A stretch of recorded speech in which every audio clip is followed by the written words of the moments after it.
Hey, hi, hello everyone. I'm Aprajita and welcome back to our very own YouTube channel, Barikia, where we get to talk, discuss, and learn about anything and everything. Okay, so first let's talk about the inspiration behind this video. Actually, as a person, I have worked in 3 to 4 kinds of industries for a period of 8 to 9 years.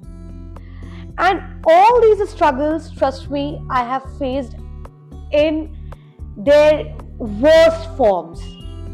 Okay, sometimes it was my fault, sometimes it was the environment, sometimes it was the people's mindset who were offering me jobs. I mean, factors were different, but struggles were more or less same in all kinds of industries. Okay, so let us break down all those struggles, 5 struggles basically, which today we are going to discuss in this video. 5 struggles that are not worth your time. Okay, so let's get started. Okay, so let's get started with the first point, which is do not hesitate in discussing money. Now, this very point is especially for beginners who have just started working. Okay, because when I started working, fortunately I started working at very early age in my life. I think I was 17 when I started working. And this was something which was never told to me by anyone. This was one advice which no one gave me. And I wish anyone would have given me this advice. That there's nothing wrong in working for money. We are all working for money and that there's nothing wrong in that. चाहे आपको ये लग रहा हो कि कोई अपना passion follow कर रहा है, ठीक है, या आपको ये लग रहा हो कि कोई मजबूरी में काम कर रहा है. We all are running behind or we are all are chasing goals. Okay, 90% of the time for the sake of earning livelihood. ठीक है, तो पहले ये चीज दिमाग में बैठा हो कि पैसे के लिए काम करने में कोई बुराई नहीं. अगर पैसा आपकी लाइफ में मोटिवेशन है तो इससे आप किसी भी तरीके से कोई छोटे इंसान नहीं हो जाते हैं. ठीक है, या आपको कोई अगर जज करता है तो वो उसकी प्रॉब्लम है, या आपकी प्रॉब्लम नहीं है. And there's nothing wrong for asking that money for which you have worked. Okay, I have a very dear friend of mine, and till date, by God's grace, now she is working in a very profound company. But she also had her struggle days, and in those days until now, means अब तो उसकी company ऐसी है कि वो उसको discuss करना, मतलब हर महीने ये चीज डिस्कस नहीं करनी पड़ती. But in her struggle days she used to discuss it with her employers every month. ठीक है, और वो डिस्कस वो कर ही नहीं पाती थी. एंड शी वाज लाइक कि नहीं यार, अगर वो नहीं दे रहे हैं तो I am not going to ask them for my salary और for any kind of remuneration that I am supposed to give. और इस चक्कर में बहुत सारे एम्प्लॉयर्स ने उसको उसकी सैलरी दी ही नहीं. And this has happened to me as well. I was also one of those people जिनको बहुत प्रॉब्लम होती थी जाकर के सामने से बोलने में कि सर मेरा या ma'am my salary is due. I have faced it to such an extent that जो ड्यू डेट होती थी, ठीक है, उससे 20-25 दिन क्रॉस कर जाता था. और just because we never said it to our employers, we never used to get our salary on time. ठीक है, तो आप ये मान करके चलिए कि देखिए आप काम कर रहे हैं सामने वाले के लिए क्योंकि आपका मोटिव क्या है, क्योंकि आपका इंटरेस्ट क्या है उसमें. आपको लाइवलीहुड चाहिए, आपको पैसा चाहिए. सामने वाले का क्या इंटरेस्ट है कि वो आपसे काम करवा करके वो भी बिजनेस कहीं जो बिजनेस एस्टैब्लिश किया है वो भी सर्विस या गुड्स कहीं ना कहीं तो बेच रहा है ना. पैसे के लिए वो चीजें कर रहा है, ठीक है, और पैसे के लिए काम करने में कोई बुराई नहीं है. सो make sure that you discuss it. कभी भी आप कहीं ज्वाइन कर रहे हैं, मल्टीनेशनल कंपनीज की मैं बात नहीं कर रही, वह तो पहले ही सब कुछ एचआर सॉर्ट कर देता है. लेकिन अगर आप बिगनर हैं, आप छोटे से शुरुआत कर रहे हैं, ठीक है, आपको इस बात से फर्क नहीं पड़ता कि आपकी सैलरी कम है या ज्यादा है. That doesn't matter. But what matters is time, what matters is discipline, ठीक है? क्योंकि सैलरी सिर्फ आपकी लाइवलीहुड नहीं ले आती है, सैलरी आपको वो मोटिवेशन लाती है जिसकी वजह से आपको रोज काम पर जाने का मन करता है। ये 90% ऑफ लोगों के साथ ये होता है, सबके साथ होता है। It's very normal and there is nothing wrong in doing so. Okay, so remember to discuss money before you start and there is nothing wrong in that. Okay, so the next point is know your work area. Before you join somewhere or before you are appointed somewhere as an employee of any designation, make sure कि आपको ये पता हो कि आपका काम क्या है, आपको exactly क्या करना है, ठीक है? कई बार as a beginners या जो थोड़े छोटे ऑर्गेनाइजेशंस होते हैं, छोटे नहीं कह सकते, या वो ऑर्गेनाइजेशंस जो बहुत ही अनऑर्गेनाइज्ड होते हैं, जिनका खुद ही नहीं पता होता कि मैनेजमेंट कहाँ है और ऑपरेशंस कहाँ है और एडमिनिस्ट्रेशन कहाँ है, ठीक है? ये ऑर्गेनाइजेशंस मोस्टली ये काम करते हैं कि आपको ये एग्जैक्टली स्पेसिफिकली नहीं बताते कि एग्जैक्टली आपको करना क्या है, और फिर जब आप वहां पर काम करने लगते हैं, ठीक है, तो आपसे ये वो सारे काम करवाते हैं जो एक्चुअली आपके वर्क प्रोफाइल में नहीं आता है, एंड दे डू नॉट पे यू फॉर दैट, ठीक है?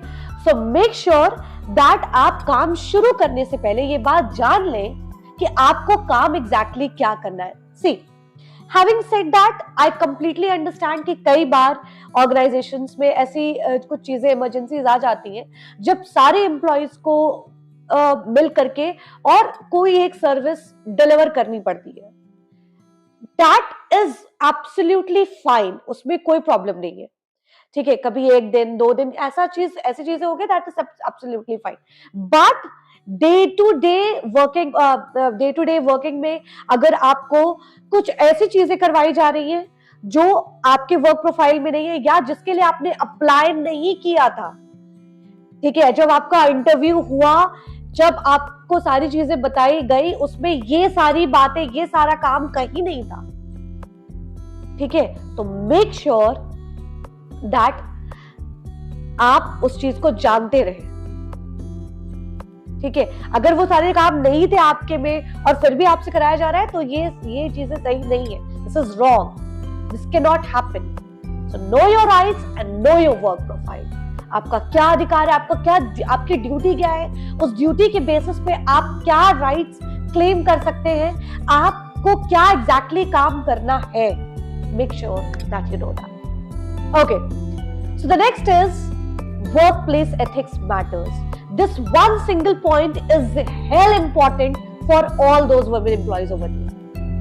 देखिए, आप कहीं किसी छोटे ऑर्गेनाइजेशन में काम करती हो या किसी बड़े ऑर्गेनाइजेशन में काम करती हो, दैट डजंट मैटर। बड़े ऑर्गेनाइजेशन में आपको ये फैसिलिटी मिलती है कि जनरली जहां तक मैंने पढ़ा है वहां ऑम्बुड्स होते हैं, वहां पे एक प्रॉपर ग्रेवियंस सेल होता है जहां पर आप अपनी बात जाकर के कह सकते हैं। अक्सर छोटे ऑर्गेनाइजेशंस में वो फैसिलिटी आपको नहीं मिलती, लेकिन आपको फैसिलिटी मिल रही हो या ना मिल रही हो, आपको इस बात का ध्यान रखना है कि जहां पर भी आप काम करने जा रही हैं वहां के लोग आपकी डिग्निटी की रिस्पेक्ट करें। अगर कोई भी छोटी से छोटी घटना ऐसी होती है जो आपको अच्छी नहीं लगती है, आपको ऐसा लगता है कि आपके कोलीग्स या जो लोग आपके साथ काम कर रहे हैं या जो लोग आपके साथ नहीं काम कर रहे हैं, आपसे जूनियर है, नॉन वर्किंग स्टाफ्स है, मींस नॉन ऑपरेशनल, जो अदर ऑपरेशंस के लिए, जो मेंटेनेंस के लिए, ऑर्गेनाइजेशन के मेंटेनेंस के लिए जो रिस्पॉन्सिबल है, ठीक है, अगर उनका बिहेवियर भी आपको अब्रप्ट लग रहा है, एबनॉर्मल लग रहा है, or you are not comfortable with, feel free to address it. Feel free to register that thing. ये कभी सोच करके पीछे मत हटिए कि अरे इतनी छोटी सी बात अगर मैं कहने जाऊंगी तो लोग मेरे बारे में क्या सोचेंगे, लोग क्या सोचेंगे, अगर ये भी आप सोचेंगे तो फिर लोग क्या सोचेंगे, ठीक है, तो मेक श्योर कि आप हर एक छोटी से छोटी चीज को रजिस्टर करें, अगर वो चीज अगर आपको ऐसा लग रहा है कि एबनॉर्मल है and you are right at your own position. कुछ चीजें गलती से हो गई, ठीक है, आप कर सकते, इग्नोर कर सकते, बट कुछ चीजें ऐसी हैं जो आपको नहीं अच्छी लग रही है, मेक श्योर कि उस ऑर्गेनाइजेशन का जो मैनेजमेंट है, जो ओनर है, डायरेक्टली ओनर इंसानी तो है, ठीक है, वो क्या जज करेगा, that is not your problem. Your problem is कि आप उसको जाकर के वो बात बताएं। वरना अगर वो बात बढ़ जाती है तो आप ये गारंटी ले लीजिए मेरे से कि कोई भी अपने ऑर्गेनाइजेशन के किसी स्टाफ को नहीं ब्लेम करता है। लोग आपको ही बोलेंगे कि आपने स्टार्टिंग में ही ये बात उनको क्यों नहीं बताई। So make sure that you are very particular about workplace ethics. Now, the fourth point is mental health matters. I cannot even tell you how underrated this particular concern is in every organization.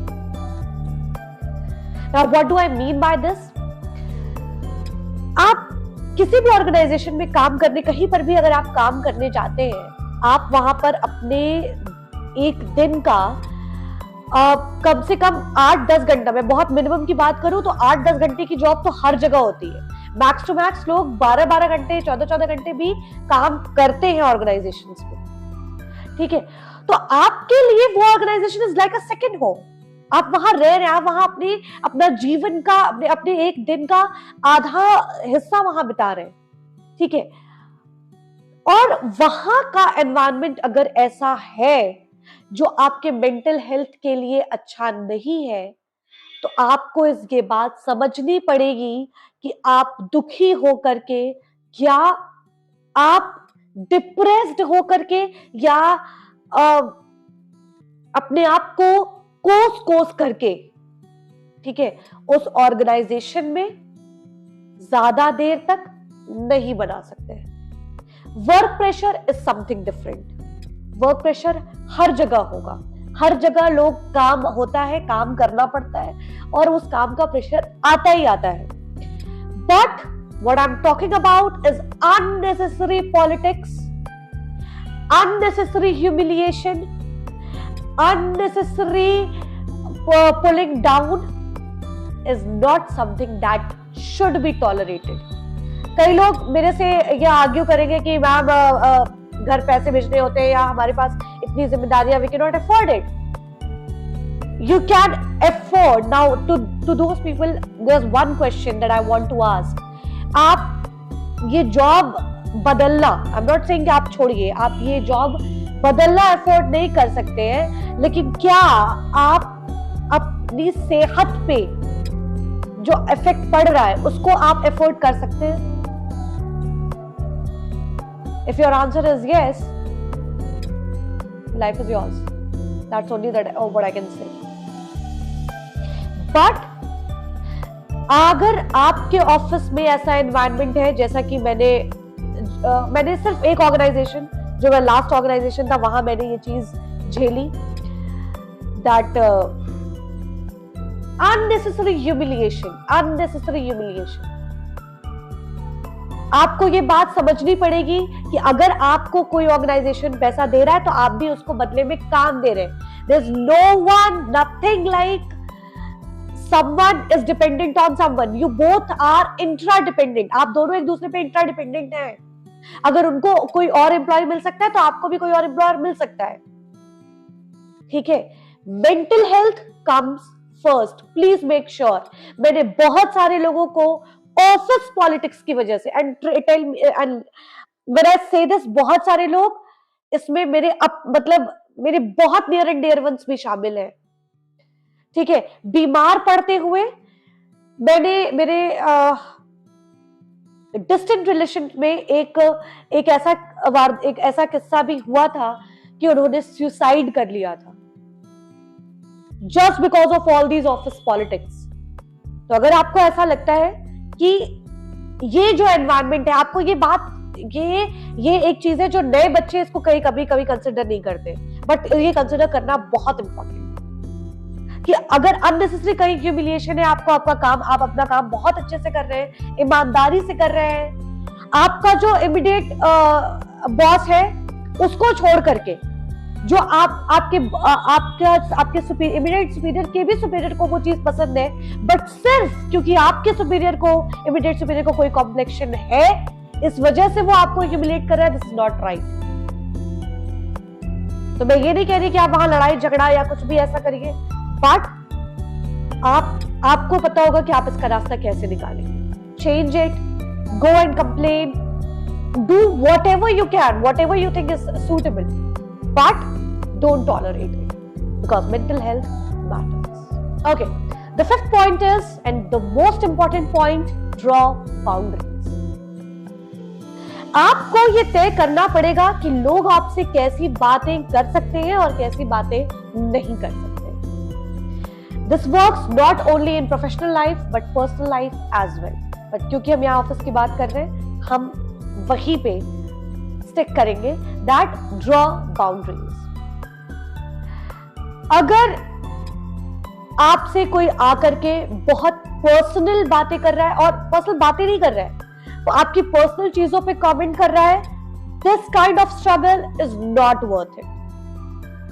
ठीक है, ये सोच करके नहीं बैठना अरे इसको कैसे बोलेंगे तो बहुत सीनियर है।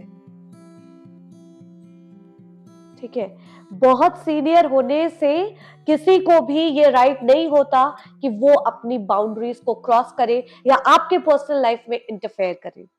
Know kind of personal life jokes, personal life comments should be entertained. You have not gone to your office for entertaining all those personal life comments. You are there because you have to do certain kind of work. आप किसी की हंसी मजाक और किसी का frustration tolerate करने के लिए नहीं है वहां पे। ठीक है, तो अगर आपको कोई ऐसे बहुत सारे पोलाइट तरीके, जिसको will be topic of some other video, that how to draw boundaries, that can be topic for some other video for other day, but आपको ये सामने वाले को बताना पड़ेगा कि what are those kinds of things that can be discussed and what are those kinds of things that cannot be discussed or mocked upon. No, for example, अगर आप एक फीमेल एम्प्लॉय है, कोई आपको आकर के, आपका कुलीग आपके ड्रेस के बारे में कोई फिल्दी सा कमेंट नहीं कर सकता है। This is absolutely not okay. ठीक है, चाहे वो आपसे कितना भी सीनियर क्यों ना हो। और यहां मैं एक चीज मेंशन करना चाहूंगी कि there is a very thin line between commenting and joking. आपका उसके साथ वैसा टर्म है, आपने उसको एक बात बोली, उसने आपको एक बात बोली, ठीक है, which is a very light hearted, that is a whole different story. Someone with whom you do not share this equation, and that person is coming to you and passing some personal comments, that is not okay. This kind of struggle is not worth it. So stand up and draw that line. Okay. So these were all 5 office struggles that are not worth your time, and I'm sure there are not only 5 struggles, there are many, and do let me know about those struggles, about your struggles in the comment section. बहुत सारी ऐसी चीजें होती हैं जो हम office में हमेशा फेस करते हैं, बट मेरे हिसाब से ये वो 5 चीजें थी जो हम फेस करते हैं, लेकिन हमें इनसे ऊपर उठना पड़ेगा। ठीक है, these struggles are not worth our time and we need to find the solution for all these things. Not that I have given you solutions, but I'm 200% sure that I have definitely given you a perspective. And if you have got that perspective, please let me know in the comment section. So yeah, that was all for today. I hope you enjoyed this video, and if you did, please do let me know by hitting that like button, commenting below, and subscribing to this channel. Also, don't forget to hit that notification bell so that you get to know every time I'm up with a new one. Thank you. Bye-bye.